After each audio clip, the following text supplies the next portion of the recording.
在最近的一场 LPL 常规赛里面 ，EDG 对战威武的时候，居然上了3个打野，这到底是一个什么样的情况呢？今天我们一起来看一下。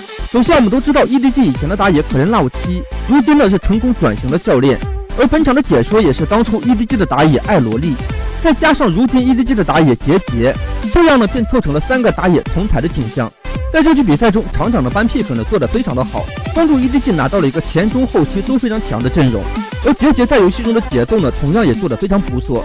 他在前期呢分别对下路和上路进行帮助，这也让 EDG 在前期取得了非常巨大的优势。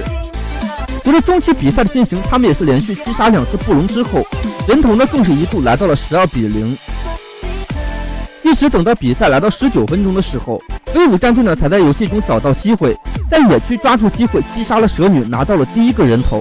不过这波团战他们损失的更多，最终呢被 EDG 打出了一波1换3，而这一个人头呢也是威武战队全场所有的人头了。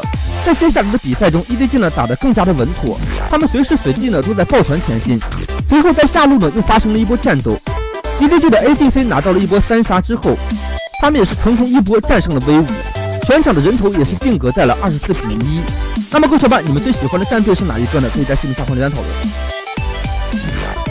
Well, JJ wants. Jinyu has the opportunity to look for a flash W here as well, but LA has the flash, has the Maelstrom, so could be a little bit dangerous, especially with Xiaohan in the area. Yeah, I think he definitely smells it. There we go.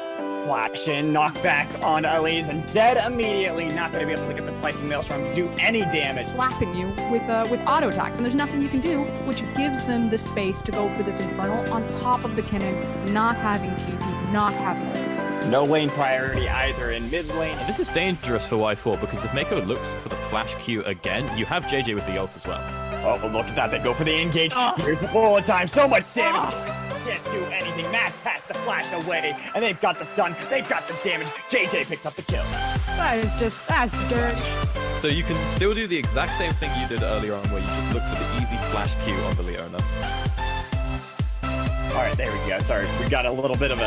I can't tell if that was me or not. Yeah, exactly. Same here. I was kind of wondering that, but right now we just kind of look at how the map is and where the gold really is. Hope is the one with the majority of the lines there. As we get right back into the game, 2 kills immediately for EDG. Bull trying to escape from that one. EDG with kind of this numbers advantage. The only problem is that they wish that they had more valuable things to pick up on the map.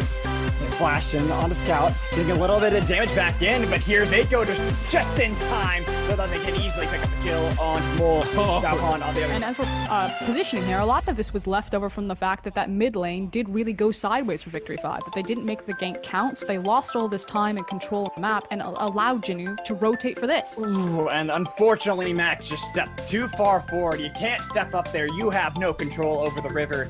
So you cohesive unit, it works really well. You put the Braum, just jump on into the Olaf and give him something that you can soak up damage whilst he's got the ult down. But actually, Ali in a bit of trouble. Not looking so good for him. The alcove not going to be a hope for you as you die. Xiaohan and Mole showed up a little bit too late. A lot of damage goes back in on him. Trying to see if they can take him down and then turn it on to Xiaohan. Max here, backing up, but it doesn't seem to be backing up enough. Another kill over to Scout. Finds himself with a triple kill. As Max also bring in JJ's ult as well, but because of that, we get a tower, gets the Rift Herald, and probably the top tower as well, as Mako looks to dive it. Looking for the dive. The turret's not dead yet. There it goes. Black barely surviving, but Max is going to be the target instead, giving more gold over to Hope. They just rotate bot lane, get yet another turret, and Victory 5, they're trying to do something. They're trying to make a play somewhere, but it's always reactive. Looking for the pick on a scout, getting a little bit of damage, but he's able to use the miasma to try to see if he can turn it around. The TP going to be a little bit too late. Goes Golden, trying to survive 4 members of B5. Makes the first kill, goes over to Victory 5, but I don't think they're going to be able to get out of here alive. They're getting way too much damage. Mole on the other side. Jinyu not able to take him down, but Hope was already able to clean up house from everyone else.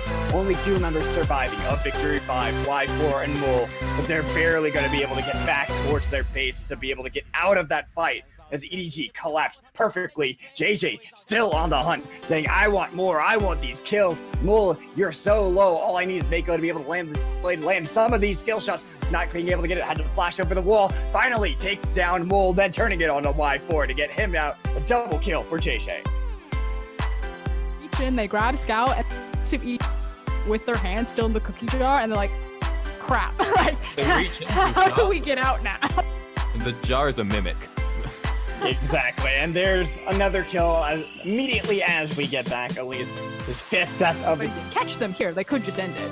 Well, right there, they open up the base to get the inhibitor turret, and there's no answer from B5. Look at Oli.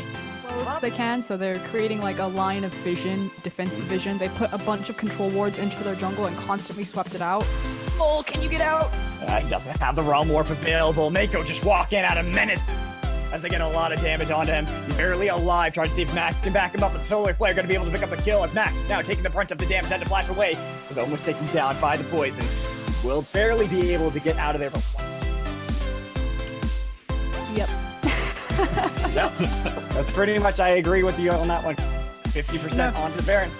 Normally you'd pick up really high here. You'd be like, oh yeah, Baron, it's going down. 2,000 health. Are they going to steal it? I mean, they could It's have, hard to fix that many problems when you're looking at a best of 3 series.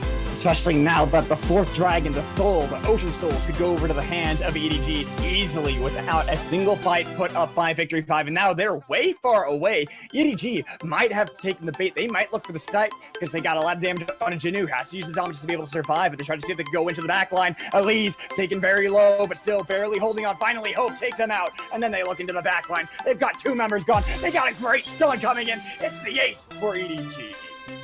Now, of course, Victory 5 didn't look very convincing. I will say that last team fight really showed some of the patience in the 5v5 ability of this squad.